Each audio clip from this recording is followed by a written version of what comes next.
apresenta, de Machado de Assis, O Relógio de Ouro. Narração, Marcelo Fávaro. Agora contarei a história do relógio de ouro.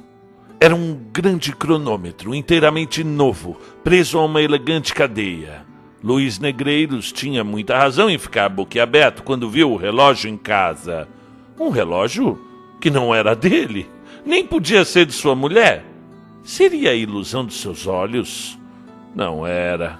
O relógio ali estava sobre a mesa da alcova, a olhar para ele, talvez tão espantado como ele no lugar e na situação. Clarinha não estava na alcova quando Luiz Negreiros ali entrou. Deixou-se ficar na sala, a folhear um romance, sem corresponder muito nem pouco aos ósculos com que o marido a cumprimentou logo à entrada. Era uma bonita moça esta Clarinha, ainda que um tanto pálida, ou por isso mesmo, era pequena e delgada. E de longe parecia uma criança, e de perto, quem lhe examinasse os olhos, veria bem que era mulher como poucas. Estava molemente reclinada no sofá, com o livro aberto e os olhos no livro. Os olhos apenas, porque o pensamento... Eu não tenho certeza se estava no livro ou se em outra parte. Em todo caso, parecia alheia ao marido e ao relógio. Luiz Negreiros lançou mão do relógio com uma expressão que eu não me atrevo a descrever. Nem o relógio, nem a corrente eram dele. Também não eram de pessoas suas conhecidas. Tratava-se de uma charada. Luiz Negreiros gostava de charadas. E passava por ser decifrador intrépido, mas gostava de charadas nas folhinhas ou nos jornais. Charadas palpáveis ou cronométricas, e sobretudo sem conceito, não as apreciava Luiz Negreiros. E por esse motivo, e outros que são óbvios, compreenderá o leitor que o esposo de Clarinha se atirasse sobre uma cadeira, puxasse raivosamente os cabelos, batesse com o pé no chão e lançasse o relógio e a corrente para cima da mesa. Terminada essa primeira manifestação de furor, Luiz Negreiro pegou de novo nos fatais objetos e de novo os examinou. Ficou na mesma, cruzou os braços durante algum tempo e refletiu sobre o caso. Interrogou todas as suas recordações e concluiu no fim que, sem uma explicação de Clarinha, qualquer procedimento fora baldado ou precipitado. Foi ter com ela. Clarinha acabava justamente de ler uma página e voltava a folha com ar indiferente e tranquilo de quem não pensa em decifrar charadas de cronômetro. Luiz Negreiros encarou-a, e seus olhos pareciam dois reluzentes punhais. "Que tens?" perguntou a moça com a voz doce e meiga que toda a gente concordava em lhe achar. Luiz Negreiros não respondeu à interrogação da mulher. Olhou algum tempo para ela. Depois deu 2 voltas na sala, passando a mão pelos cabelos, por modo que a moça de novo lhe perguntou: "Que tens?" Luiz Negreiros parou defronte dela. "Que é isto?" disse ele, tirando do bolso o fatal relógio e apresentando-lhe diante dos olhos. "Que é isto?" repetiu ele com a voz de trovão. Clarinha mordeu os beiços e não respondeu. Luiz Negreiros esteve algum tempo com o relógio na mão e os olhos na mulher, a qual tinha os seus olhos no livro, e o silêncio. O silêncio era profundo. Luiz Negreiros foi o primeiro que o rompeu, atirando estrepitosamente o relógio ao chão e dizendo em seguida à esposa: "Vamos! De quem é aquele relógio?" Clarinha ergueu lentamente os olhos para ele, abaixou-os depois e murmurou: "Não sei." Luiz Negreiros fez um gesto como de quem queria esganá-la. Conteve-se. A mulher levantou-se, apanhou o relógio e pô-lo sobre uma mesa pequena. Não se pôde conter Luiz Negreiros. Caminhou para ela e, segurando-lhe nos pulsos com força, lhe disse: "Não me responderás, demônio?" Não me explicarás esse enigma? Clarinha fez um gesto de dor e Luiz Negreiros imediatamente lhe soltou os pulsos que estavam arroxados. Noutras circunstâncias, é provável que Luiz Negreiros lhe caísse aos pés e pedisse perdão de haver machucado. Naquela, nem se lembrou disso. Deixou-a no meio da sala e entrou a passear de novo, sempre agitado, parando de quando em quando, como se meditasse algum desfecho trágico. Clarinha saiu da sala. Pouco depois veio um escravo dizer que o jantar estava à mesa. Onde está a senhora? Eu não sei, senhor. Luiz Negreiros foi procurar a mulher. Achou-a numa saleta de costura, sentada numa cadeira baixa com a cabeça nas mãos a soluçar, e ao ruído que ele fez na ocasião de fechar a porta atrás de si. Clarinha levantou a cabeça, e Luiz Negreiros pôde ver-lhe as faces úmidas de lágrimas. Esta situação foi ainda pior para ele que a da sala. Luiz Negreiros não podia ver chorar uma mulher, sobretudo a dele. Ia enxugar-lhe as lágrimas com um beijo, mas reprimiu o gesto. E caminhou frio para ela, puxou uma cadeira e sentou-se de frente para Clarinha. Estou tranquilo, como vês, disse ele. Responde-me ao que te perguntei com a franqueza que sempre usaste comigo. Eu não te acuso, nem suspeito nada de ti. Quisera simplesmente saber como foi parar ali aquele relógio. Foi teu pai que o esqueceu cá? Não. Mas então... Oh, não me perguntes nada, exclamou Clarinha. Ignoro como esse relógio se acha ali, eu nem sei de quem é, me deixa! É demais, urrou Luiz Negreiros, levantando-se e atirando a cadeira ao chão. Clarinha estremeceu e deixou-se ficar onde estava. A situação tornava-se cada vez mais grave e Luiz Negreiros passeava cada vez mais agitado, revolvendo os olhos nas órbitas e parecendo prestes a atirar-se sobre a infeliz esposa. Esta, com os cotovelos no regaço e a cabeça nas mãos, tinha os olhos encravados na parede. Correu assim cerca de um quarto de hora. Luiz Negreiros ia de novo interrogar a esposa quando ouviu a voz do sogro, que subia as escadas gritando: Ô, seu Luiz! Ô, seu malandrim! Aí vem teu pai, disse Luiz Negreiros. Logo me pagarás. Saiu da sala de costura e foi ter com o sogro, que já estava no meio da sala, fazendo viravoltas com o chapéu de sol, com grande risco nas jarras e do candelabro. E vocês estavam dormindo? Perguntou o senhor Meireles, tirando o chapéu e limpando a testa com um grande lençol encarnado. Não, senhor. Estávamos conversando. Conversando? Repetiu Meireles, e acrescentou consigo. Estavam de arrufos. É o que há de ser. Vamos justamente jantar, disse Luiz Negreiros. Janta conosco?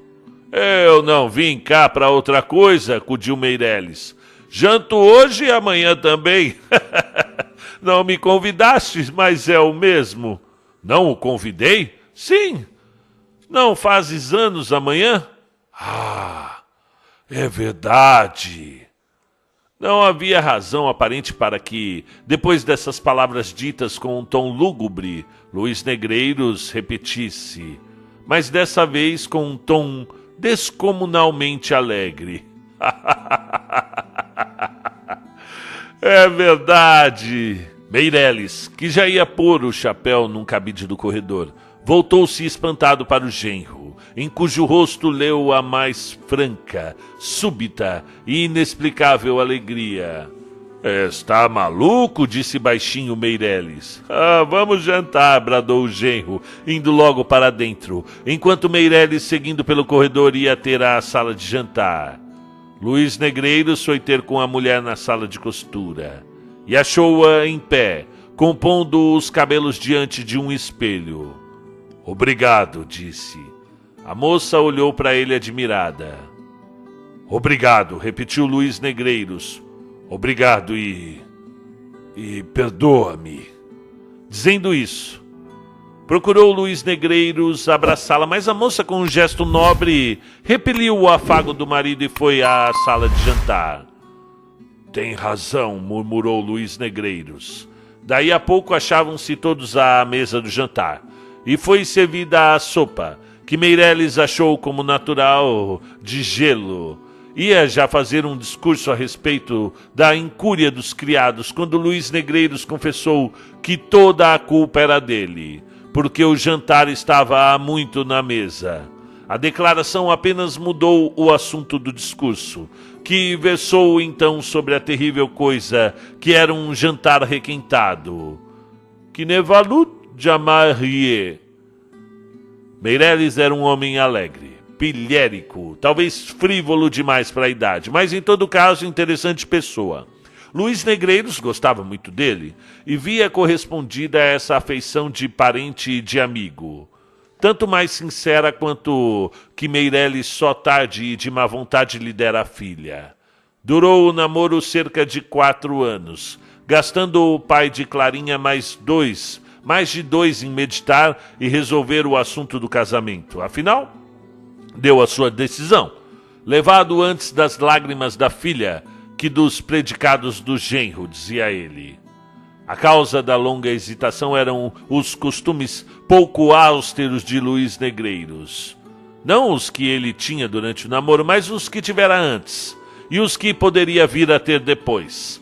Meireles confessava ingenuamente que fora marido pouco exemplar, e achava que por isso mesmo devia dar à filha melhor esposo do que ele. Luís Negreiros desmentiu as apreensões do sogro. O leão impetuoso dos outros dias tornou-se um pacato cordeiro. A amizade nasceu franca entre sogro e genro, e Clarinha passou a ser uma das mais invejadas moças da cidade.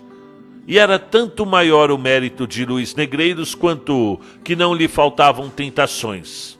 O diabo metia-se às vezes na pele de um amigo e ia convidá-lo a uma recordação dos antigos tempos.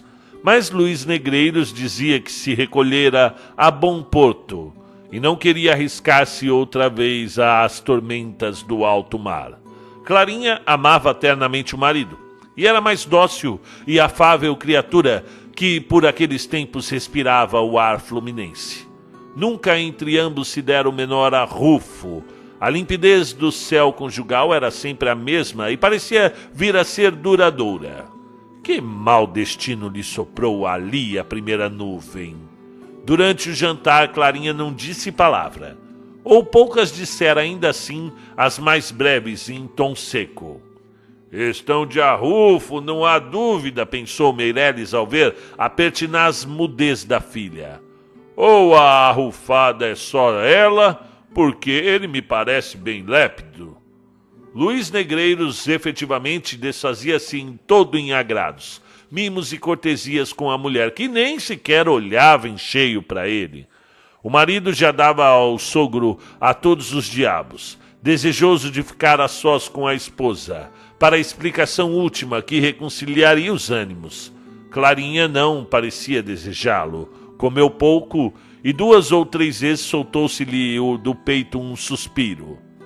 Já se vê que o jantar, por maiores que fossem os esforços, não podia ser como nos outros dias. Meireles, sobretudo, achava-se acanhado. Não era que receasse algum grande acontecimento em casa. Sua ideia é que, sem arrufos, não se aprecia a felicidade. Como sem tempestade, não se aprecia o bom tempo. Contudo, a tristeza da filha sempre lhe punha água na fervura. E quando veio o café, Meireles propôs que fossem todos os 3 ao teatro. Luís Negreiros aceitou a ideia com entusiasmo. Clarinha recusou secamente. Eu não te entendo hoje, Clarinha, disse o pai com um modo impaciente. Teu marido está alegre e tu pareces-me abatida e preocupada. Que tens? Clarinha não respondeu. Luís Negreiros, sem saber o que havia de dizer, tomou a resolução de fazer bolinhas de miolo de pão. Meireles levantou os ombros. Vocês lá se entendem, disse ele. Se amanhã, apesar de ser o dia que é, vocês estiverem do mesmo modo, prometo-lhes que nem a sombra me verão. Oh, há de vir há de vir, ia dizendo Luiz Negreiros, mas foi interrompido pela mulher que desatou a chorar. O jantar acabou assim, triste e aborrecido. Meireles pediu ao genro que lhe explicasse o que aquilo era, e esse prometeu que lhe diria tudo numa ocasião oportuna. Pouco depois saiu o pai de Clarinha protestando de novo que, se no dia seguinte os achasse do mesmo modo, nunca mais voltaria à casa deles, e que se havia coisa pior que um jantar frio ou requentado, era um jantar mal digerido. Esse axioma valia o de Bolial, mas ninguém lhe prestou atenção. Clarinha fora para o quarto. O marido apenas se despediu do sogro e foi ter com ela. Achou-a sentada na cama, com a cabeça sobre a almofada e soluçando. Luiz Negreiros ajoelhou-se diante dela e pegou-lhe numa das mãos. Clarinha, disse ele, perdoa-me tudo. Eu já tenho a explicação do relógio. Se o teu pai não me fala em vir jantar amanhã, eu não era capaz de adivinhar que o relógio era um presente de anos que tu me fazias. Não me atrevo a descrever o soberbo gesto de indignação com que a moça se pôs de pé quando ouviu essas palavras do marido. Luiz Negreiros olhou para ela sem compreender nada, e a moça não disse uma, nem duas. Saiu do quarto e deixou o infeliz consorte mais admirado do que nunca. Mas que enigma é este? Perguntava a si mesmo Luiz Negreiros. Se não era um mimo de anos, que explicação pode ter o tal relógio? A situação era a mesma que antes do jantar. Luiz Negreiros assentou de descobrir tudo naquela noite. Achou, entretanto, que era conveniente refletir maduramente no caso e assentar numa resolução que fosse decisiva. E com esse propósito recolheu-se ao seu gabinete e ali recordou tudo o que havia passado desde que chegara à casa. Pesou friamente todas as ações, todos os incidentes e buscou reproduzir na memória a expressão do rosto da moça em toda aquela tarde. O gesto de indignação e de repulsa, quando ele foi abraçar na sala de costura, eram a favor dela, mas o movimento com que morder os lábios no momento em que se apresentou-lhe o relógio, e as lágrimas que lhe rebentaram a mesa, e mais que tudo o silêncio que ela conservava a respeito da procedência do fatal objeto, tudo isso falava contra a moça. E Luiz Negreiros, depois de muito cogitar, inclinou-se à mais triste e deplorável das hipóteses. Uma ideia má começou a enterrar-se-lhe no espírito, à maneira de verruma, e tão fundo penetrou, que se apoderou dele em poucos instantes. E Luiz Negreiros era um homem assomado quando a ocasião o pedia. Proferiu 2 ou 3 ameaças, saiu do gabinete e foi ter com a mulher. Clarinha recolhera-lhe de novo ao quarto. A porta estava apenas cerrada. Eram 9 horas da noite. Uma pequena lamparina iluminava escassamente o aposento. A moça estava outra vez assentada na cama, mas já não chorava. Tinha os olhos fitos no chão. Nem os levantou quando sentiu entrar o marido. Houve um momento de silêncio. Luiz Negreiros foi o primeiro que falou. Clarinha, disse ele, este momento é solene. Responde-me ao que te pergunto desde essa tarde. E a moça não respondeu. Reflete bem, Clarinha, continuou o marido. Podes arriscar a tua vida. A moça levantou os ombros. Uma nuvem passou pelos olhos de Luiz Negreiros. O infeliz marido lançou as mãos ao colo da esposa e rugiu. Responde, demônio, ou morres! Clarinha soltou um grito. Espera, disse ela. Luiz Negreiros recuou. Mata-me, mata-me, disse ela. Mas lê isso primeiro. Quando essa carta foi ao teu escritório, já não te achou lá. Foi o portador que me disse. Luiz Negreiros recebeu a carta. Chegou-se à lamparina e leu estupefato essas linhas. Meu nhonhô, sei que amanhã fazes anos. Mando-te esta lembrança, tua Yaya. E assim acabou a história do relógio de ouro. Fim do conto, muito bem, seja bem-vindo, faça sua inscrição, ative o sininho para você receber novos contos da literatura mundial toda semana, para você ouvir onde quiser. Estamos aqui com este conto incrível do Machado de Assis. Aliás, o Machado é incrível, ele consegue segurar o ápice Primeiro, ele prende muito bem a gente, não é um dos maiores escritores do mundo à toa, da história do mundo à toa. Ele vai, um contista exímio, vai segurando. Gente, quem está escrevendo contos? Eu estou escrevendo, estou aprendendo a escrever, escrevo há apenas 1 ano. E os contistas que me mandam no e-mail, favaromestrado@gmail.com, para ser lido aqui no canal, leiam Machado de Assis. Vocês precisam ler, e eu preciso ler também, de uma maneira técnica, como segurar o ápice do conto, como dar um final surpreendente para que ele não seja já esperado pelo leitor, ritmo, cadência, escolha lexical. Eu achei esse conto incrível, ele me faz muito lembrar o enigma eterno que vai ter a respeito de Capitu, e me faz colocar aí mais uma pedra na balança do lado da Capitu, como se ela fosse inocente, já que eu tenho algumas pedrinhas do lado do Bentinho, né? Porque assim, já que a gente não pode, na verdade não é nem esse a intenção do Dom Casmurro, que é ter uma certeza se Capitu traiu ou não Bentinho. Capitu pode ter traído, pode não ter traído. A gente vai analisar isso, já que o próprio livro não oferece condições para que a gente bata o martelo. A gente vai analisar em outras obras do Machado de Assis, como a Cartomante. No caso da Cartomante, a Rita era a culpada, né? Tanto que vocês sabem o que acontece com ela no final. Aí lembra da história do Vilela, do Camilo, né? Tem outros contos também. Se você for analisar aí esse conto, ela era inocente, a figura da mulher, né? E aí você vai ter que analisar também aspectos da biografia do Machado de Assis, da sua vida com a sua esposa. Aconteceram coisas aí que, né, são interessantes de colocar e que nos fazem interagir com essas obras, ok?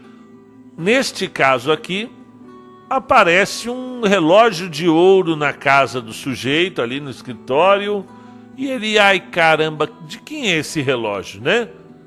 O que aconteceu?